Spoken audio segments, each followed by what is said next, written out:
All right, guys, we've got more news in terms of the big-time realignment saga happening right now. Hearing Oregon State and San Diego State have had very preliminary talks with the Big 12 over the last 48 hours. Key would be preliminary, and it would be at discounted rates. Oregon State and San Diego State. I think it's fair to say at this point, we've kind of lumped Washington State and Oregon State together. It's very clear that it seems like Oregon State has a little bit more value based on them having a brand new stadium.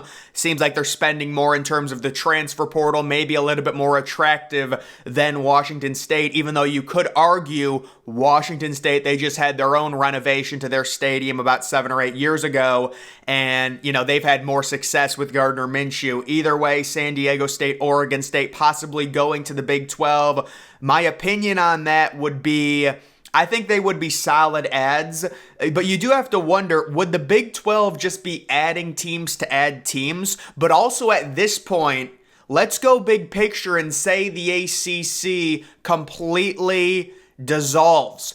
Who would the Big 12 get from the ACC that could be better than Oregon State or San Diego State, because they're not getting Virginia, they're not getting Clemson, they're not getting FSU, they're not getting Miami. All those teams very likely are going to be divvied up between the Big 10 and the SEC, with the SEC probably getting 4 of them, the Big 10 possibly getting 2 of them, or the Big 10 might do a Stanford Notre Dame type edition in a few years, which is what I think is going to happen, but that's another story for another day.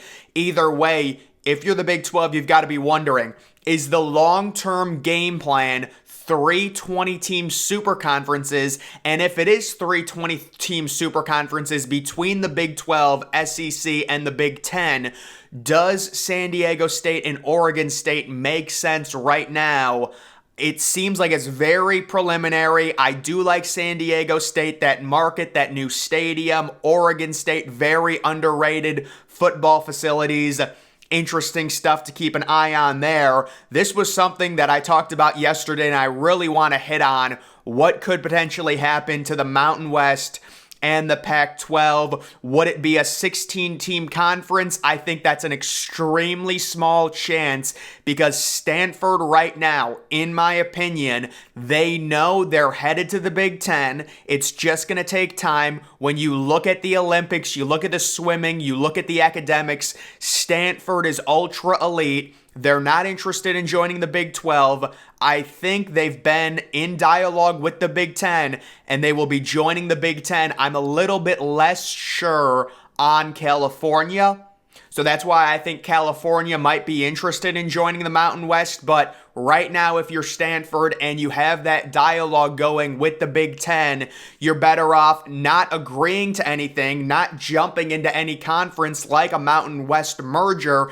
and saying, look, we're going to take a step back. We're going to be an independent for a year, and next year we're going to look and possibly try and join the Big 10 along with Notre Dame. I know Notre Dame, there's no dialogue, I get it, but I do think in the end, the TV money is going to be far too much for Notre Dame to pass up on. Maybe I'm wrong on that. Maybe it turns into Stanford and FSU. Maybe it turns into Stanford and Virginia. Someone like that could potentially get them to 20 teams. But the thing to talk about here, the Mountain West bylaws contain procedures for suspending members, but not outright eliminating them, although rules can be changed with 9 of 12 votes. The idea is, if they're able to get 9 of 12 votes, the 3 teams not voting for this would probably be San Jose State, Nevada, and Hawaii. Theoretically, if the Pac-4, which honestly probably would be the Pac-3 if Stanford does want to go be an independent and try and wait for the Big 10, the Pac-3 of Washington State, Oregon State, and California can tell the Mountain West, listen, we're interested in your conference, but you got to trim the fat off. Okay, we'll do a merger. We will make you more money because we are Power 5 schools, but you have to get rid of 3 teams because we're not interested in diluting ourselves that much by joining a conference that would be potentially 15 teams. You need to get rid of San Jose State, Nevada, and Hawaii and just completely kick them out of the conference. And I think San Jose State, Nevada, and Hawaii, their ADs, they would probably start crying. They would be very, very sad about this potential situation. But at this point, what does the Pac-12 commissioner have to lose? He's lost everything already. He's going to be angry. He's going to be pissed. And he's probably going to tell the Mountain West, look, you need to go to a vote, get 9 out of the 12 votes that will enable you to kick those teams out of the conference, because we're coming, but we don't want to dilute ourselves by making a 15-team conference. So kick 3 teams out, and it'll be a 12-team conference in the western part of the United States. That's the whole idea behind it. But they do also have issues with TV stuff. And I'm not saying this is going to happen. I just thought it was an interesting idea. You know, maybe Oregon State ends up going to the Big 12. That's just a rumor I read. There's still so many different possibilities. This is just all so early in the process right after. We have to really talk about these theories amid Pac-12 Mountain West merger theories. Oregon State AD hints at possible relocation, leaving the Pac-12 high and dry. Our intent is to work with the remaining Pac-12 members. It's a strong option. We'll look at other opportunities. The timing is something we want to pursue as soon as possible, but we have some time to get it right. Could the Mountain West and Pac-12 merge into a 16-team conference? That's the question. Talks already commenced among Pac-12 and Mountain West Conference officials. According to the San Diego Union Tribune, a number of athletic directors and presidents from the Pac-12 and Mountain West have engaged in initial discussions about the concept. That happened on Saturday. More substantial conversations are anticipated. That is happening today. The Pac-12 has to merge with the Mountain West. There is no other way forward. Well, actually, maybe there is a way forward for a team like Oregon State if they end up joining the Big 12. I don't think they're going to, but this really isn't the only option for these teams. But it does seem like you've got the Pac-4 schools realizing at this point it probably is strength in numbers for us to be together, or at least the Pac-3 schools, because, again, Stanford probably going to be an independent. That's just my speculation based off of what I think is going to be happening in the future. But those 3 schools, you know, California, Oregon State, Washington State, they realize they're better together. They have more in terms of value if they offer it together, and they are going to be wanted by the Mountain West because they will help the Mountain West's value. The critical factor in any merger negotiation is preserving the assets of each conference while focusing on optimizing revenue to ensure competitiveness. How the 2 conferences get to achieve this more streamlined solution remains a question begging for an answer. There has been a suggestion the Mountain West could undergo a nominal dissolution, primarily to eliminate the exit fees, which currently stand at $34 million per team. This will help facilitate their transition to a new league in the upcoming 2024 season. This approach would enable the conference to retain the college football playoff payouts, which are notably higher for a Power 5 conference than a Group of 5. It will also enable the 2 conferences to keep their due NCAA tournament units. So that is kind of the legal jargon behind that whole idea. And then also, of course, we've heard the idea of merging the best teams in the American Conference, in the Mountain West, and then the Pac-4 into one Group of 5 super conference. Let's take a look and see some of the context behind who those best teams would be. This is from the American. The TV market, you can see SMU. They're definitely a team that would be joining this super conference, no questions asked, even though they've kind of been a 500 college football team. They're in a great TV market, and they're good enough to be in this conference.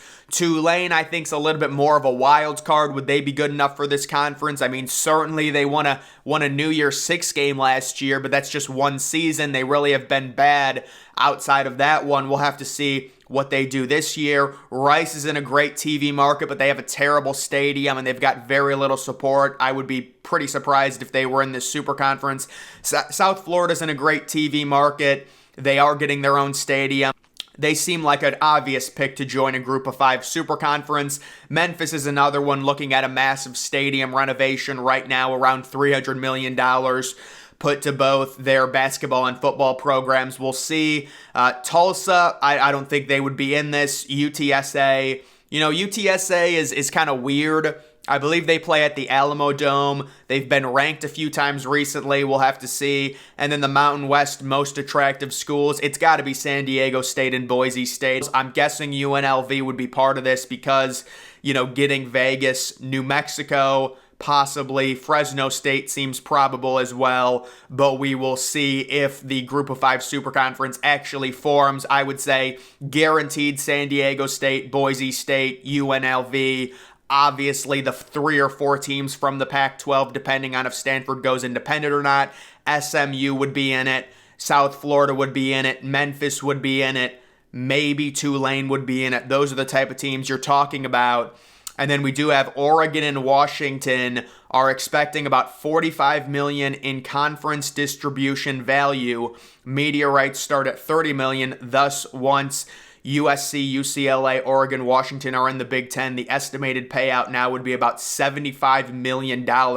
First new TV payout is about $62 million. If FSU and Clemson or Miami were added for the 2024 season, it would be over $80 million, and that doesn't include playoff money. The race is over for which conference gets paid the most TV value if FSU and Clemson or Miami were added to the Big Ten. This is very important information. This is only going to ramp up the SEC to push for conference expansion. The arms race right now between the Big Ten and the SEC is real. The SEC is going to make a major push, in my opinion, for Clemson and Florida State. It's a fit. It's both in the South. They want to keep it within that region, and this is a huge news. They're laying it out right now. The Big Ten is taking over. Can the SEC respond? And then the Big Ten, they've got an ace up their sleeve in 2024 when they add Stanford and Notre Dame and they just completely take over college football. Even if the SEC adds, this is what I think could happen. You know what? Maybe I'll save this for another video, but let's just say FSU, Clemson, Miami, North Carolina to the SEC. That's 20 teams. Stanford and Notre Dame to the Big Ten. That's 20 teams. Those are your super conferences. Do they expand to 24 after that? Do you look at a team like Duke going to the Big Ten? It's all interesting to ponder, but right now the Big Ten is winning the arms race ever so slightly. The SEC very likely going to respond. Of course, all of this hinges on teams within the ACC and their ability to get out of that terrible, dreaded TV media deal that they're in bed with ESPN. We'll have to see what ends up happening with that. We already have FSU coming out, hiring people, hiring JP Morgan, trying to see if there's an out that could potentially happen for that conference. I still think they need 8 members to completely eliminate that grant of rights, but that's just speculation. Either way, guys, that is going to do it for this video. Make sure you're following me on Twitter. Link to that's always in the description.